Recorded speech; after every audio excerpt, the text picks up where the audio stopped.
Salut, c'est encore Talur, la Nabim du Kérigme.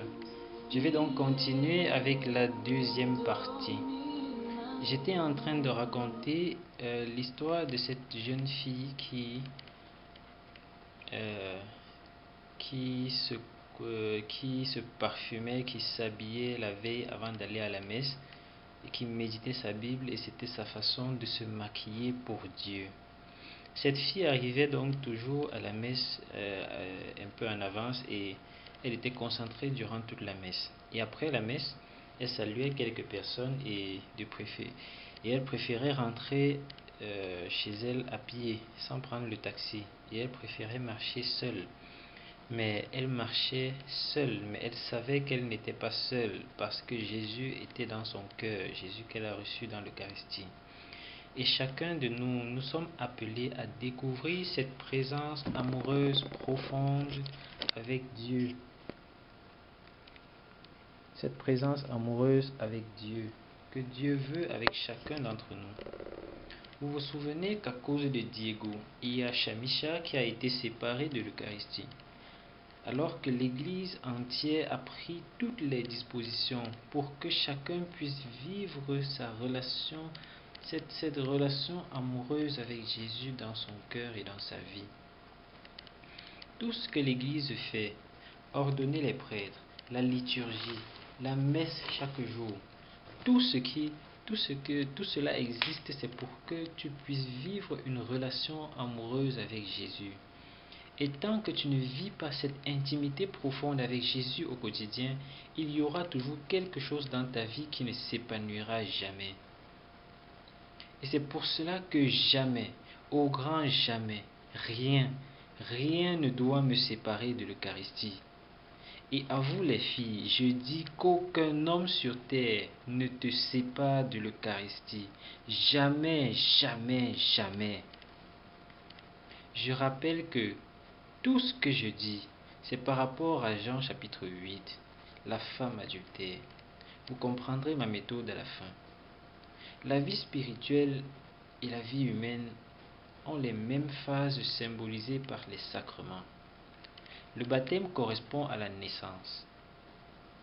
Donc, tu nais une seule fois, de même que tu nais une seule fois, tu te baptises aussi une seule fois. Et si tu célèbres ton anniversaire de naissance, il est normal que tu célèbres aussi ton anniversaire de baptême. Si vous ne connaissez pas votre date de baptême, cherchez-la et célébrez-la. Célébrez ce jour-là comme un anniversaire. Le deuxième sacrement, bien, j'ai déjà parlé du baptême. Ensuite, il y a l'Eucharistie. L'Eucharistie correspond à la nourriture. Si tu t'alimentes chaque jour, alors tu dois faire un effort pour communier le plus souvent possible. C'est pour cela que les prêtres célèbrent en principe la messe chaque jour. La confession correspond à l'hôpital. En principe, tu vas à l'hôpital quand tu es malade. De même, tu te confesses quand ton âme est malade, c'est-à-dire quand tu es en situation de péché. La confirmation correspond à la puberté, c'est-à-dire on sait qu'avant la puberté, tu es considéré comme incapable de procréer. Mais par contre, après la puberté, tu deviens capable de procréer. Donc, c'est un peu ce rôle-là que joue la confirmation. Avant la confirmation, tu es normalement en train de te fortifier dans l'Esprit Saint. Tu acquiers des forces pour pouvoir annoncer l'Évangile. Mais après la confirmation, tu reçois la grâce de pouvoir procréer spirituellement, c'est-à-dire donner la vie, c'est-à-dire donner Jésus, c'est-à-dire la grâce d'évangéliser. Le sacrement de l'ordre et le sacrement du mariage, eux, ils correspondent au moment de ta vie où tu auras à faire des choix définitifs en fonction des capacités particulières dont Dieu t'a doté. Quand tu vas choisir, par exemple, d'être littéraire ou scientifique, ou bien d'être sportif ou ouvrier, ou bien d'être une célébrité, ou bien d'être quelqu'un qui a une vie cachée. Donc, nous avons tous la même vocation à la sainteté. Mais dans cette vocation, Dieu nous offre deux chemins. soit le célibat consacré, c'est-à-dire prêtre, religieux ou religieuse, soit le mariage. Et pour le mariage, les gens justifient souvent le concubinage en disant que Dieu a dit multipliez-vous et remplissez la terre. Oui, Dieu a dit multipliez-vous et remplissez la terre. Mais avant de le dire, le livre de la Genèse nous raconte que Dieu les bénit. Dieu bénit d'abord l'homme et la femme avant de dire multipliez-vous. C'est dans Genèse 1,28. Et cette bénédiction que Dieu donne avant la multiplication, c'est le mariage.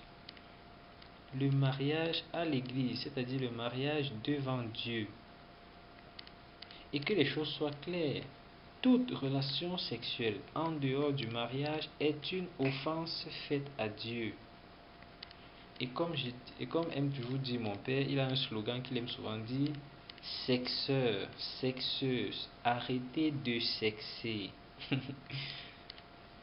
Et j'étais en train de citer les sacrements, je crois qu'il reste l'onction des malades. L'onction des malades, lui, il correspond à l'état grave où on envisage sérieusement un possible décès par une maladie ou un accident. Et donc, tous ces sacrements, pour accompagner tous les pas, tous ces sacrements, Dieu les a inventés pour accompagner nos pas tous les jours au quotidien, de notre naissance jusqu'au jour où nous allons mourir. Et c'est parce que Dieu nous aime tellement. Mais qu'est-ce que c'est l'amour? Jésus-Christ nous dit: je suis l'amour. Quand on aime, on veut être aimé en retour. Et Jésus sait qu'il faut être deux pour s'aimer.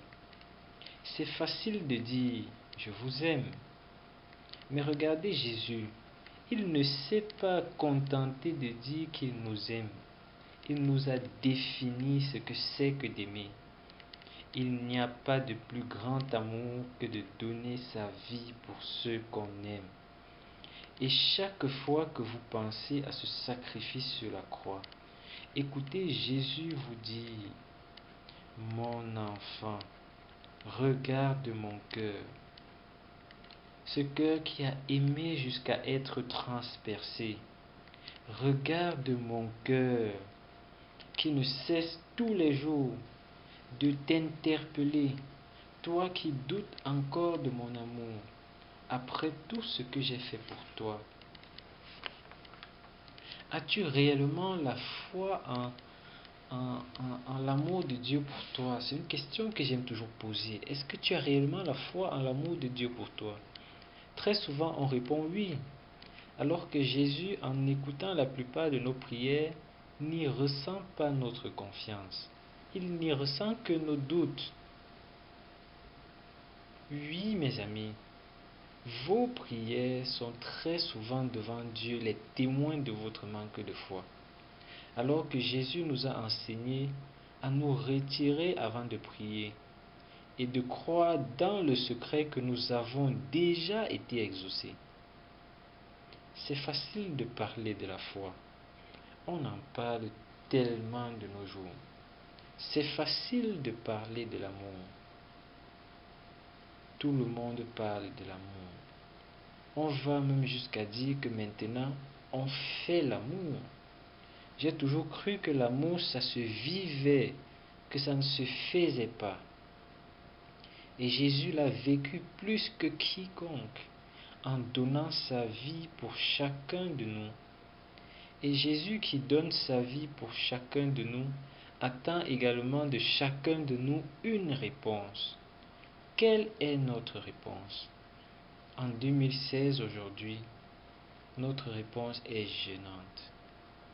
Mes amis, Jésus ne cesse de nous répéter: mon enfant, aime-moi, ne me ferme pas ton cœur. Je ne te permets pas de ne pas m'aimer. Jésus-Christ ne dit pas: dis-moi de belles paroles, dis-moi que tu m'aimes. Jésus-Christ veut des preuves. Jésus-Christ veut des œuvres. Jésus est venu sur la terre pour répandre le feu de l'amour. Ton cœur est-il rempli de ce feu? Une fois de plus, je te demande, quelle est ta réponse? Jésus est seul dans les tabernacles. Nos chapelles sont très souvent fermées à clé. Il y a plusieurs façons de se réveiller le matin. Combien de personnes se réveillent en mettant leurs deux genoux à terre au pied du lit pour prier? Certains se réveillent avec une bière, d'autres se réveillent en cherchant les informations. Quels sont ceux qui font leur prière tous les matins et qui remettent leur vie à Dieu le soir avant de dormir? Quels sont ceux qui s'approchent réellement et régulièrement du sacrement de la réconciliation, où nous allons pour dire la plupart des fois nos fautes? Mais Jésus connaît déjà nos fautes. Et ce ne sont pas nos fautes qu'il attend qu'on vienne lui dire. Dans le sacrement de la confession, ce sont nos fautes qu'il faut dire, mais ce n'est pas cela qui intéresse Jésus. C'est la démarche d'humilité, le geste d'amour, c'est cela qui l'intéresse. Jésus est un commandeur d'amour et il dit sans cesse: mon enfant, donne-moi ton cœur blessé, ton cœur de pécheur, ton cœur de pierre. Jésus, en son sacré cœur, connaît le fond de nos cœurs. Comme le père de l'enfant prodigue, Jésus nous attend. Mon frère, ma sœur, quelle que soit ta vie, Jésus t'attend aujourd'hui. Si tu lui reviens, il ne t'accuse de rien. Comme le père de l'enfant prodigue, il n'a pas accusé son fils, il ne lui a pas dit: regarde comment tu m'as blessé. Quelle que soit ta vie, tu reviens à Jésus, Jésus te donne le plein de son cœur. C'est ça la miséricorde de Dieu. L'amour, ce n'est pas d'accumuler les satisfactions comme le diable et le monde veulent nous faire croire aujourd'hui. La vraie définition de l'amour, elle est à la croix du Christ, mes amis. Et le grand amour est de donner sa vie pour ceux qu'on aime. Et celui qui prétend aimer Dieu qu'il ne voit pas et qui n'aime pas son prochain qu'il voit est un menteur. On voit cela dans 1 Jean 4:20. Tout ce que je veux, c'est que vous aimiez le Seigneur comme il vous aime. Et je voudrais moi aussi l'aimer du même amour qu'il m'aime. Et surtout, j'aimerais comprendre cet amour qui demeure pour moi un mystère. Ayez, s'il vous plaît, l'habitude de méditer sur cet amour et n'ayez pas honte de le faire au quotidien, en fermant parfois les yeux durant 1 ou 2 minutes. Méditez sur l'amour de Dieu, c'est tellement grand, c'est tellement beau, c'est tellement important. Jésus est le Dieu d'amour. Il ne cherche pas à punir, il ne cherche pas à condamner. N'aie pas peur de s'approcher de lui. Jésus est un sauveur. Et dans ce monde rempli d'indifférence et de péché, dans ce monde de si peu de foi, il faut réaliser que c'est dans l'amour que nous avons été sauvés. Chaque fois que je regarde une croix, j'entends au fond de mon cœur Jésus me dire: regarde mon enfant, combien je t'ai aimé. C'est ce que Jésus me dit chaque fois que je médite sur le mystère de la croix et que je contemple un crucifix. J'entends Jésus dire à mon cœur: regarde mon enfant, combien je t'ai aimé et combien encore aujourd'hui je t'aime. Si tu savais comme je t'aime. Et j'aimerais que vous aussi, chaque fois que vous regardez la croix, chaque fois que vous regardez même votre propre croix, la croix de votre vie, tournez-vous toujours vers la croix de Jésus et écoutez Jésus vous dire: regarde mon enfant, combien je t'ai aimé. Et tant que vous n'aurez pas eu la grâce de comprendre jusqu'où le Seigneur vous aime, il faudra le demander encore et encore à l'Esprit Saint. Comprendre la grandeur et l'immensité de l'amour de Dieu pour chacun d'entre nous. Car malgré toutes nos infidélités, il nous dit encore, mon enfant, juste un regard d'amour, un geste de repentir, et je suis prêt à t'ouvrir mon cœur pour l'éternité bienheureuse. Mes amis, mes frères, mes sœurs, l'amour, ce n'est pas la recherche d'un plaisir ou d'une satisfaction. Et je pense que pour mieux comprendre l'amour, il faut comprendre ce que veut dire l'amitié même. Et mon père, je veux dire le père Hervé Marie, il a une façon si simple et si correcte d'expliquer l'amitié.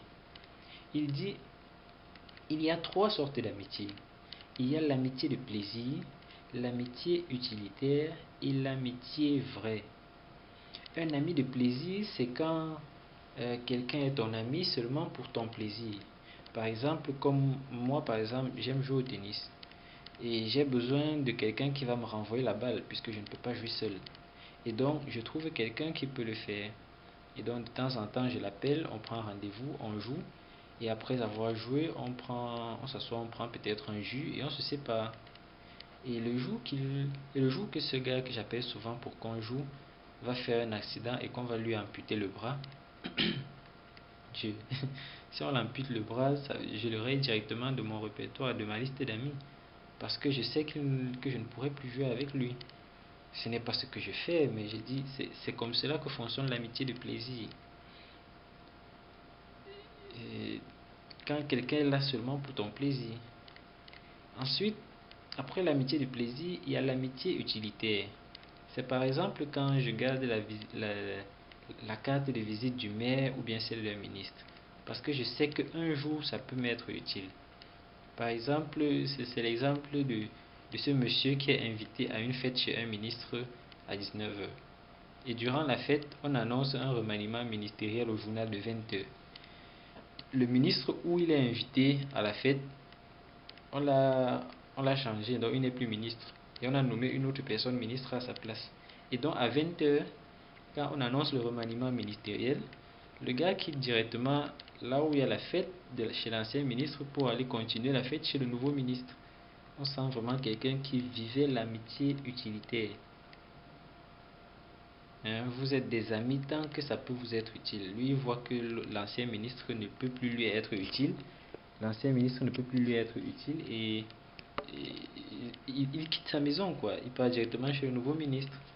Et enfin, maintenant, après l'amitié utilitaire, il y a l'amitié vraie, où chacun cherche réellement le bonheur de l'autre. Et ma question est la suivante. Pour toi aujourd'hui, quel genre d'ami est Jésus pour toi? Comment est-ce que tu le considères? Ceux qui considèrent Jésus seulement comme un ami de plaisir, ce sont ceux qui sont avec Jésus quand ça leur plaît. Ils vont à la messe quand ça leur plaît. Ils prient quand ça leur plaît. Ils font savoir qu'ils sont chrétiens seulement aux endroits où on va les admirer. Et cela va leur faire plaisir. Et d'un autre côté, il y a ceux qui considèrent Jésus comme un ami utilitaire. Ce sont ceux qui ne pensent à Jésus que quand ça peut leur être utile. Ils se mettent à prier et à aller à la messe quand un examen scolaire est proche.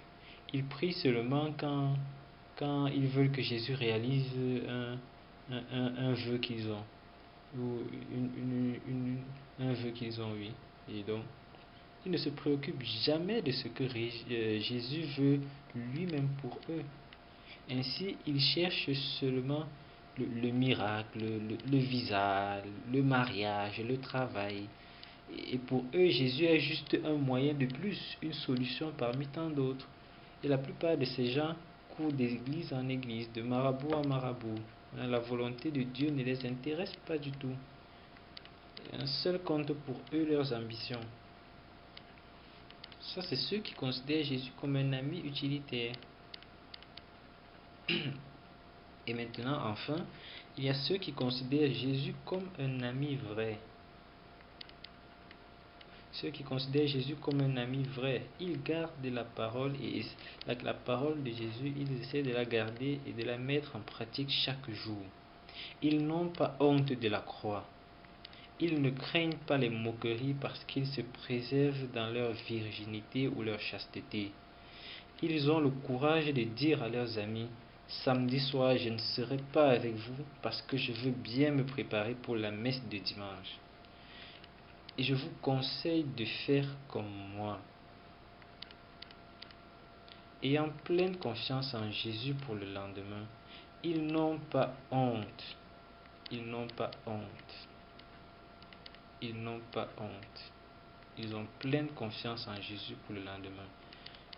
Ils n'ont pas, par exemple, ils ont le courage d'abandonner de temps en temps de rares occasions de se faire de l'argent pour pouvoir honorer un rendez-vous spirituel ou simplement pour prendre soin de leur famille. Alors je repose ma question. Comment est-ce que toi aujourd'hui, tu considères Jésus? Comme un ami utilitaire, comme un ami de plaisir ou comme un ami vrai? Et il faut que tu répondes sincèrement en ton cœur, non pas pour te consoler, mais en analysant réellement quelle place tu laisses à Jésus dans ta vie. Jésus-Christ, lui, ce qu'il veut, ce que Jésus veut, c'est de faire de toi son ami vrai. Tu te lèves avec lui, tu te lèves le matin avec lui, tu déjeunes avec lui, tu marches avec lui, tu étudies avec lui, tu travailles avec lui, tu vas faire les courses avec lui, tu lui réserves une place spéciale dans ton salon, dans ta chambre, même dans ton sac à dos, même dans ton sac à main. Tu dors avec lui, tu aimes avec lui. Et pour que tu n'aies aucune excuse le jour de ta mort, Jésus-Christ a inventé l'Eucharistie. Dieu, en créant Adam et Ève, il avait déjà dans son projet à lui le Christ et l'Église. Et le Christ et l'Église, c'est le Christ et toi, mon ami, mon frère, ma soeur. Le Christ et l'Église, c'est le Christ et toi. Parce que Jésus t'aime et il veut t'aimer toujours davantage. Et Dieu a vu qu'il y a du pain partout dans le monde. Et il s'est dit: moi Dieu, je vais utiliser ce pain pour que ce pain devienne mon corps et qu'il puisse se retrouver dans tous les pays du monde, dans toutes les maisons du monde, et pour que mon corps se retrouve dans tous les cœurs de tous les hommes de la terre. Et toi, sache que Jésus a inventé l'Eucharistie parce qu'il veut vivre le corps à corps avec toi, parce qu'il te considère comme son épouse, son ami, son intime. Mais pourquoi est-ce que Dieu m'aime tant? Je me suis tellement demandé. Dans quelques années ou quelques mois, je serai mort. On va m'enterrer, mon corps va pourrir. Comme on dit souvent, les asticots vont me choper dans la terre. Les asticots vont me finir. Pourquoi est-ce que Dieu m'aime tant?